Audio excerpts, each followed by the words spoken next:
Komisi Pemberantasan Korupsi kembali datangi Kabupaten Muara Enim guna menggeledah ruang kerja Bupati Muara Enim nonaktif Edison dan Dinas Pendidikan dan Kebudayaan Muara Enim yang disegel.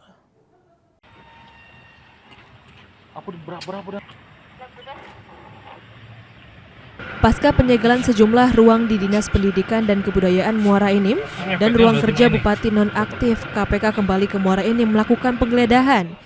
Dalam penggeledahan dibagi menjadi dua tim, di mana tim A1 menggeledah ruang kerja Bupati dan Asisten 2 di Pemkab Muara Enim. Dan tim kedua menggeledah ruang Sekretaris Dinas, Keuangan, Perencanaan, dan Kebudayaan. Dari penggeledahan ini, KPK membawa sejumlah koper dan tas dengan dikawal sejumlah anggota Sabara Polres Muara Enim bersenjata.